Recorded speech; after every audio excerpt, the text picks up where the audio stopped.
Hivi ni kitu gani ambacho ama study gani unakiwa uwe nazo, haijalishi umesomea nini? Ni study gani ambazo ni za muhimu sana kuwa nazo?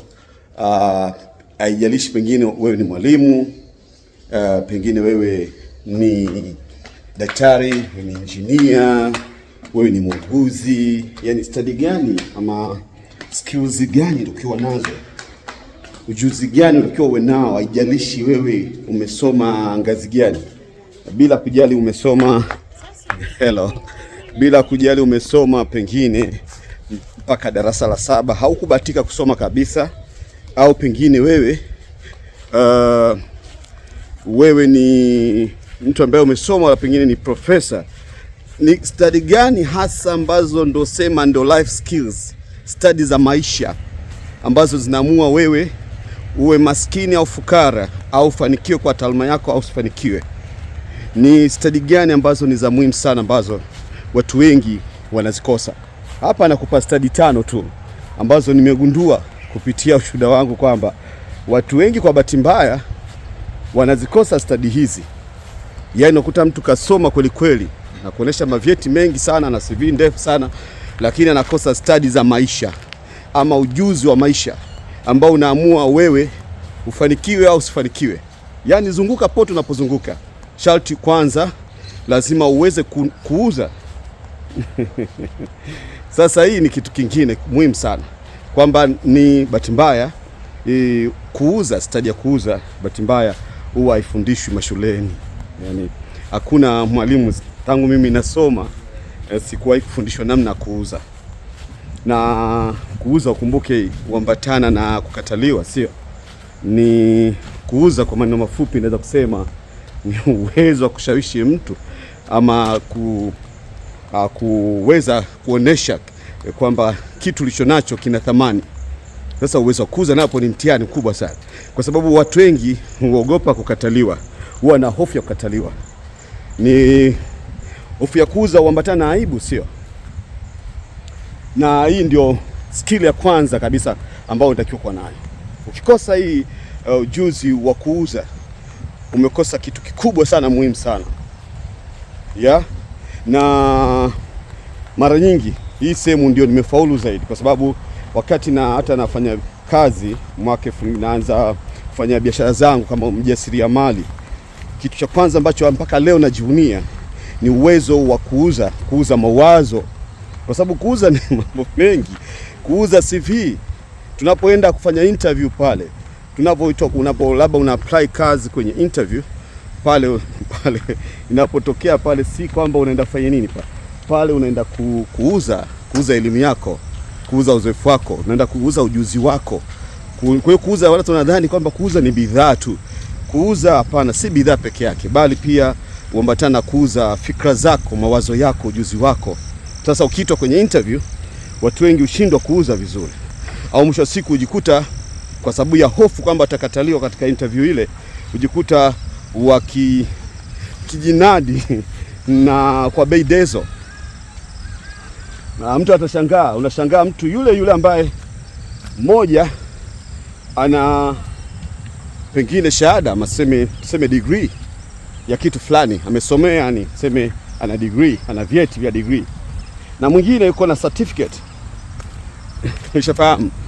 Hiyo ilinikuta kwa sababu wakati mimi ninafanya kazi, yule ambaye nilimkuta ndo alikuja kwa bosi wangu, yani msimamizi wangu wa kazi, alikuwa yeye ni CEO, ni clinical officer. Alikuwa na elimu chini yangu mimi, na mimi nilikuwa ni MD, medical doctor. Lakini ni kitu nishangaza, yule bwana alikuwa analipa mshahara mkubwa zaidi kuliko mimi. Lakini pia na mimi nilienda na watu ambao walikuwa na elimu sawa sana mimi, lakini nikuta wao kipindi hiko wengine ukuta analipwa milioni 1, milioni 1.5, milioni 2, mimi nilikuwa nalipwa milioni 4. Unaweza kaona kwamba issue hapa ni namna unavyoweza kujinadi na namna unavyoweza kuuza. Kwa hiyo kuuza huambatana na confidence, kujiamini. Watu wengi pengine ukosa kuuza kwa sababu ya hofu na kukosa kujiamini. Hofu ya kukataliwa na kukosa kujiamini. Hiyo ni skill ya kwanza kabisa ambayo unahitaji kuwa nayo. Na natamani hata mifumo rasmi ya elimu, natamani ili somo la kuuza lingekuwa ni somo la practical. Kuuza sio uweze kujifunza kuuza ukiwa umekaa. sharti upewe dhahabu au kitu na takataka, utembeze, uanze kuelezea njiani kwamba hiki ni kitu fulani. Cha ajabu, watu wasio wanaweza kuuza wanaweza kushangaa, ukimpa dhahabu akazunguka kutwa nzima wewe, alafu baadaye akakwambia unajua nini, nimekosa wateja. Yani ameuza vyote, alafu ametembea kutwa nzima na dhahabu mkononi, lakini akirudi mtu ambaye hana uwezo wa kuuza anaweza akaja kushangaza akasema amekosa wateja wa dhahabu ambaye amezunguka nayo kutwa nzima. Hiyo ni ishu kubwa sana. Lakini kuna mtu ambaye mwenye uwezo wa kuuza, hata ukimpa takataka mkononi anaweza kuzunguka kutwa nzima alafu jioni akakuletea pesa. Kwa hiyo uwezo wa kuuza ni ishu kubwa sana ambayo ukusaidia. Kama wewe mjasiriamali utahitaji kuwa na skills za kuuza. Ukiwa ni mwalimu utahitaji kuwa na uwezo wa kuuza, kwa sababu utataka kuomba kazi, pengine utahitaji kuuza mawazo yako. Una fikra nzuri, unaandika proposal labda ya kubadilisha mitaala ya shule au nini, lakini sasa bahati mbaya kama una uwezo wa kuuza, kupresent mawazo yako, ni ishu kubwa sana. Ishu ya kuuza unaweza katika kila maisha inatakiwa, either pengine wewe ni mpatanishi au wewe unaenda kuchumbia mahali, unachumbia mwanamke, na maana una uwezo wa kumshawishi yule mwanamke, kumtongoza. Huo ni uwezo wa kuuza. Kwa hiyo kuuza kwa ujumla hauwezi kusema kwamba eti ni kazi ya mtu fulani, afisa mauzo, sio afisa biashara. Hapana, hii ni kitu ambacho yeyote anatakiwa kukijua kuwa nacho. Hiyo ndo skill ya kwanza kabisa ambayo kila mtu popote alipo, ijalishi kazi yake na cheo chake na ngazi yake alionayo, anatakiwa kuwa nayo. Na mimi niliwahi kumfundisha binti yangu, nilikuwa nampa matunda pale katika sehemu tunauzia matunda. Namwambia hizi nanasi zako, hebu leo uza tuone. Naangalia uwezo wake anavyoongea na wateja, namna anavyokubali kukataliwa, namna anavyosoma hisia za mteja, namna anavyoijua bidhaa. Lakini kitu muhimu sana ambacho nigundua kwenye kuuza, ambapo itakuwa ni mada ya siku nyingine, ni kuijua bidhaa yako unayouza. Uwezo wa kusimama, uwezo wa kunadi kile kitu, kielezea vizuri, uhakika kwamba utaweza kumshawishi mtu mwingine kuweza kukiamini. Kama wewe ukijua kile kitu, kama wewe ukiamini, kama ukielewa kile kitu vizuri, mwisho wa siku utaweza kukiuza, kwa sababu finally na hata yule mteja atashindwa, doubt. Kama wewe mwenyewe una doubt na kile kitu unachokiuza, basi hata yule ambaye unataka kumuuzia hawezi kukielewa. La kwanza kabisa hilo. La pili ambalo ni muhimu sana kwenye maisha, skill ya pili ya muhimu sana ni kusoma na kuandika. Nadhani kila mmoja anaweza kuimudu kusoma na kuandika, okay?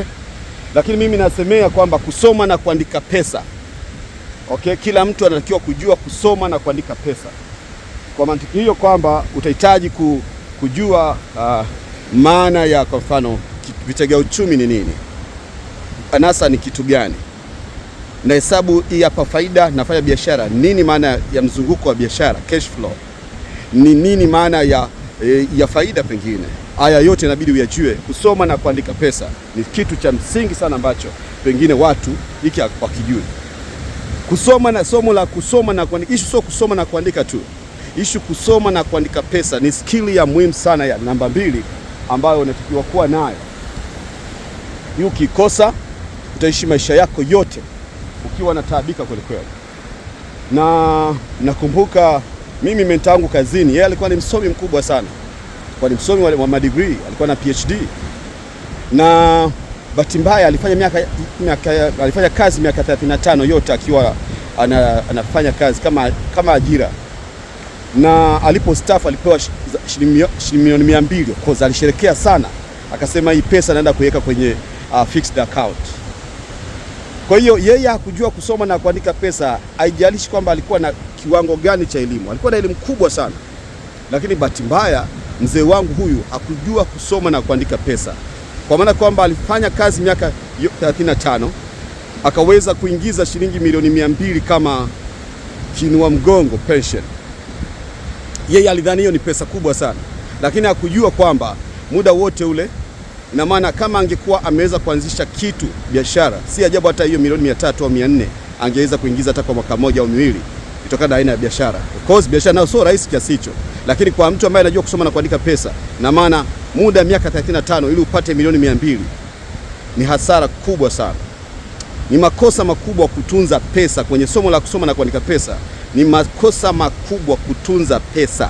Pesa huwa haitunzwi, bali hutunzwa katika mfumo wa vitu vinavyoongezeka thamani, mfano dhahabu, au inaweza kuwa ni mashamba, yaweza kuwa ni nyumba, vitu ambavyo vinaweza kaongezeka pesa thamani baada ya muda. Kwa hiyo mtu akisema naenda kuweka pesa kwenye account, fixed account, niweke pesa, sawa, unaweza kupata pengine ongezeko la pesa kama riba inaongezeka, interest, lakini mwisho wa siku ile pale ukipiga hesabu hela iliongezeka na muda uliopita, unakuwa umepata hasara. Yeye hakujua hilo. Kwa hiyo alifanya kazi miaka mingi, kwa miaka takriban 35, na mwisho wa siku akajikuta anakwenda kupata pesa kidogo, na mwisho wa siku pesa ile akaenda tena kuilaza kwenye fixed account.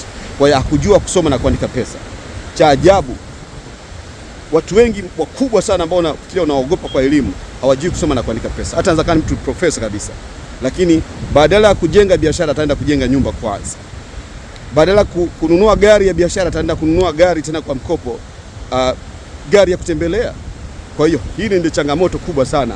Kama huna hiyo skill ya kusoma na kuandika pesa, hapo changamoto kubwa sana, utakuwa umekosa skill muhimu sana, study muhimu sana ya maisha, ambayo inaweza kubadilisha maisha yako kati ya tajiri na maskini. Na nilichokuja gundua ni kwamba matajiri wote wako na hizi, wanajua kusoma na kuandika pesa, na maskini wote, si kwamba kuna bahati au mkosi, hapana. Pesa ina principle zake. Kama hujui kuisoma na kuiandika, uwezi kabisa ikaongezeka ukakua. Kwa hiyo maskini wote siku zote nilichokuja gundua hawajui kusoma na kuandika pesa. Ni maskini kwa sababu hawajui kusoma na kuandika pesa. Sio kwamba hawapati pesa. Issue ni wanajua kuisoma pesa na kuiandika. Issue sio kufanya biashara. Issue sio kufanya ujasiri wa mali. Issue ni je, unajua kusoma na kuandika pesa. Issue sio kwamba una elimu kiasi gani, ni profesa au darasa la 7 au hujui kusoma na kuandika. Lakini issue, je, unajua kusoma na kuandika pesa? Hiyo ni ujuzi mwingine muhimu sana ambao mimi nimeamini kwamba umewaponza watu wengi. Watu wengi hawana wa ujuzi.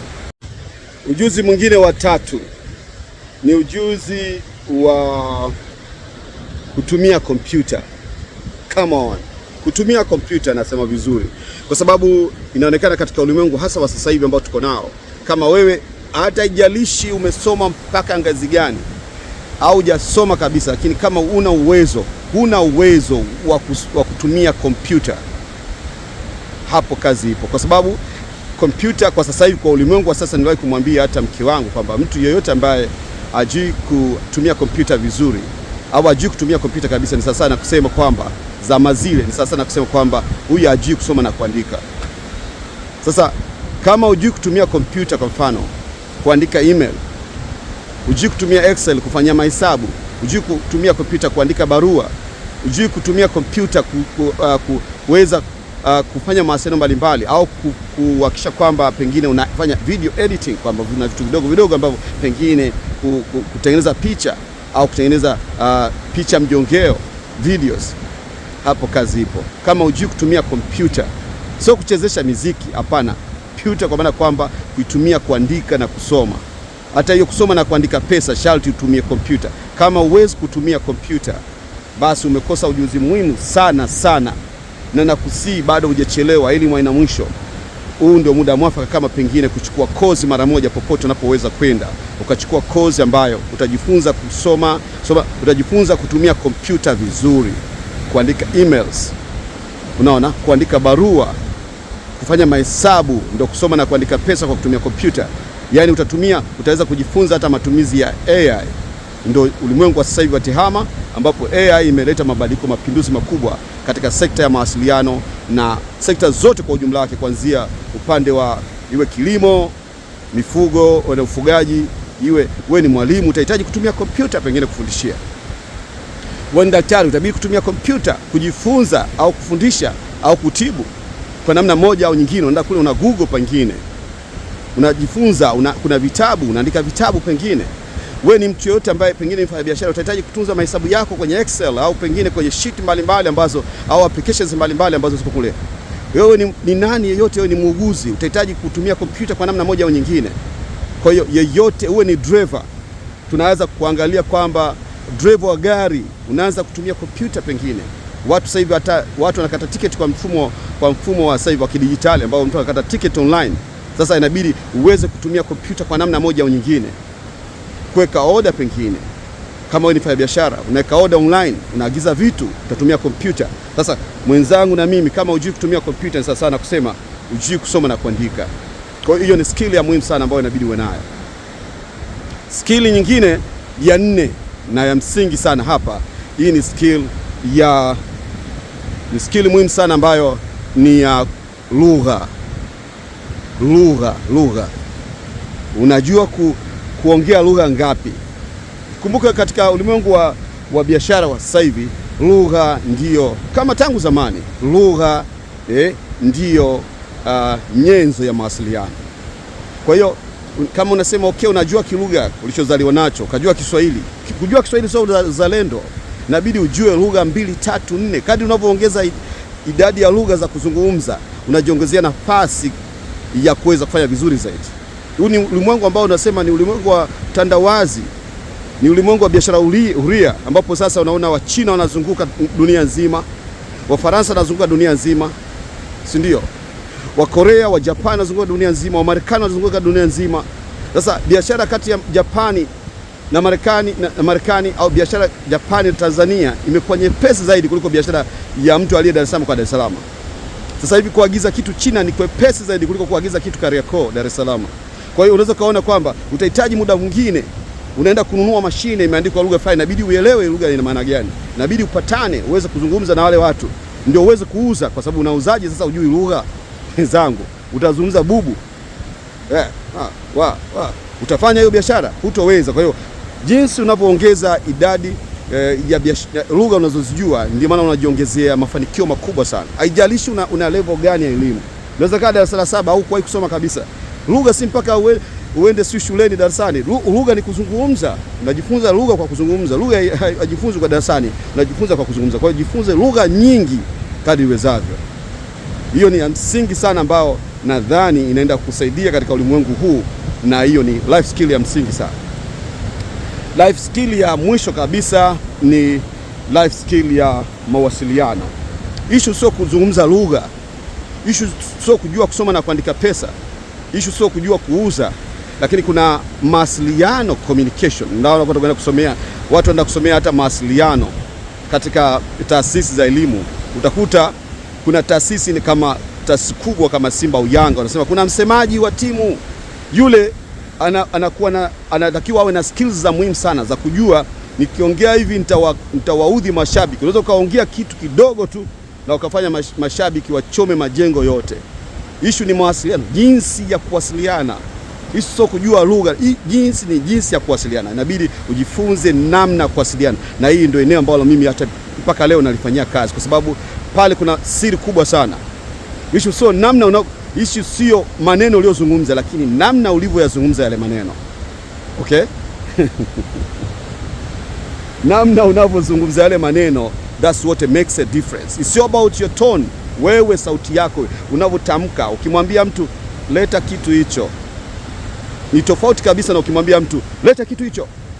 Ushafahamu? Hapo utatengeneza vitu vili tofauti, na yule unayemwambia atafanya kwa namna 2 tofauti. Kwa hiyo namna kuwasiliana, mawasiliano. Na nilichokuja kujifunza sana kwamba mawasiliano uhitaji sana emotional intelligence. Mawasiliano uhitaji akili ya kudhibiti hisia.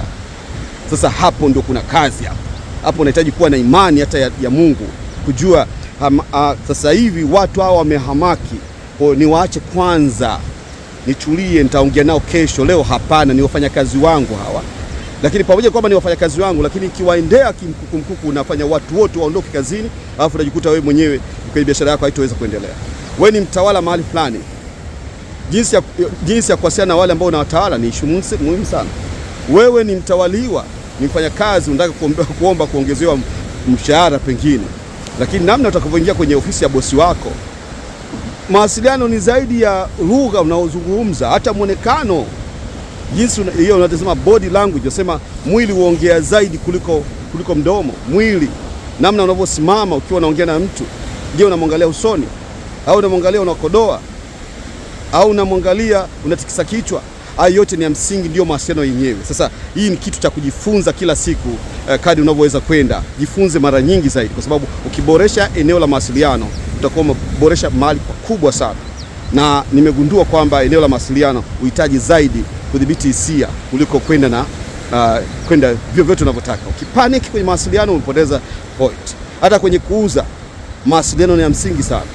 Kwenye mapatano, kwenye biashara, kazini, unaona, popote unapokuwa wewe ni mwalimu, jinsi utavyoona sana wanafunzi wako pale darasani, umeshafahamu, ndio naona hata mimi mwenyewe jinsi ninavyowasiliana na wewe inatengeneza tofauti kubwa sana. Mwalimu anayetembea na fimbo, mawasiliano anafoka darasani, watu wanaweza kaogopa pia somo lako pale darasani. Namna unavyofanya mawasiliano ni issue ya msingi sana. Issue sio kuzungumza lugha fulani, lakini namna unavyozungumza ndio mawasiliano yenyewe. Na hii ni study muhimu sana ya maisha ambayo ukiwa nayo, ukiboresha ikawa nzuri, utafanya vizuri sana. Hizo ni study 5 muhimu sana ambazo nimegundua kwamba ukiziboresha hizi hapa, kwanza ukaboresha hii hapa kuweza kuuza. Sawa? Kuuza ni ukaweza kujifunza kuuza mawazo yako, kuuza CV yako, kuuza nini. Ukiwa na biashara utavutia wawekezaji kwa sababu utaweza kusimama, unaweza kutetea hoja yako, ukafanya pitching, ukaandika proposal, ukaenda ukatetea hoja yako, utapata wawekezaji wengi sana watajaa kwenye kampuni yako kwa sababu umeweza kuuza, sio? Na kama utafuta ajira pengine utaenda kupresent vizuri. Lakini kitu cha pili ambacho nimekisemea, kusoma na kuandika pesa, na ujuzi wa muhimu sana ambao inabidi uwe nao. Kusoma na kuandika pesa. Kama hujui kusoma na kuandika pesa, hata upate pesa kiasi gani itapotea, kwa sababu haujui kuisoma na kuiandika. Lakini cha tatu, uwezo wa kutumia kompyuta, ujuzi wa kutumia kompyuta. Kutumia kompyuta kwa ukamilifu wake. Sawa, ni muhimu sana kwenye zama hizi ambazo tunaona AI imeingia. Kila mtu yoyote anaanza kutumia kompyuta. Haijalishi wewe ni mpishi, utabidi uweze kutengeneza mapishi yako, kudesign mapishi yako kwenye kompyuta. Kupokea order za wateja, utakuwa na application ambazo watu wanaagiza chakula wakiwa majumbani, inabidi utume chakula kupitia mtandao. Ushafahamu? Sasa kingine ambacho cha nne ambacho nimekisemea hapa ni lugha mbalimbali. Jifunze lugha nyingi iwezekanavyo. Usiseme mimi najua Kiswahili ndio uzalendo, umepigwa. Jifunze lugha nyingi kadri uwezavyo. Jifunze kuongea Kichina kibidi, Kiarabu, Kijerumani. Ushafahamu? Jifunze skills nyingi sana za kuongea lugha kadri uwezavyo. Na tano ya muhimu sana ni mawasiliano, namna unavyowasiliana. Issue sio kujua lugha, namna unavyowasiliana, kwa sababu mawasiliano ni pamoja. Unaweza kuwa umechili tu umemwangalia mtu, lakini pale ukatoa mawasiliano makubwa sana kuliko kuongea. Yaani kwa hiyo mawasiliano yana mambo mengi sana. Namna unavyotembea, namna unavyoangalia. Mzee wangu kabla kufariki alikuwa anatukosoa hata jinsi tunavyotembea, tunavyocheka, kwa hiyo namna unavyocheka, unaona, namna unavyotabasamu, yani kadri unavyotizama mtu usoni, yale yote ni mawasiliano. Nimeamua kufundisha hizi study muhimu za maisha ambazo zinaamua uwe tajiri au maskini. Study ambazo ni za muhimu sana, ambazo haijalishi uko ngazi gani ya elimu, eti uko na profesa, wewe ni profesa au wewe ni darasa la 7. Haijalishi wewe ni nani, haijalishi wewe una kiwango gani cha elimu, una nini, utahitaji kuwa na hizo study 5 ambazo ndio zinaamua nani awe na mafanikio na nani asiwe na mafanikio. Naamua kufundisha studies muhimu sana ambazo ni life skills, ndio zinaamua wewe uishije kwenye dunia hii. Na nimezifundisha mara kwa mara, hata pia nimeziandika kwenye kitabu cha ushuhuda wangu ambacho nimeandika kwa takriban miaka 10, na hicho kitabu kipo tayari kuanzia mwaka jana. Ukiweza kunitumia ujumbe kwa njia ya WhatsApp 0743810853 utakutumia kitabu hiki cha ushuhuda wangu kinachoelezea namna mtu anaweza kujitafuta, akaweza akatumia talanta yake, akapata kipaji chake bila kujali jamii itamuonaje, akaweza kupata hizo skills 5, hizi study 5 za muhimu, na akaweza kufanya vizuri katika maisha yake. Huu ndio ujuzi wa muhimu sana, ujuzi wa aina 5. Mimi ningesema hata mwanangu wakati mwingine soma kama unataka, kama hutaki kusoma uache. Naweza nikakaa naye mimi nikamfundisha haya mambo 5 na bado na uhakika kwamba ataweza kufanikiwa. Kwa sababu hii ndio password, hizi ndio master key, hii ndio password, ndio kila kitu. Hizi skills 5, ujuzi hizi skills 5, study za maisha 5 ambazo zinaweza kubadilisha maisha ya mtu yoyote. Lakini pia nimeanzisha chuo kikuu cha mtaani kwa sababu nimegundua kwamba hivi vitu havifundishwi madarasani.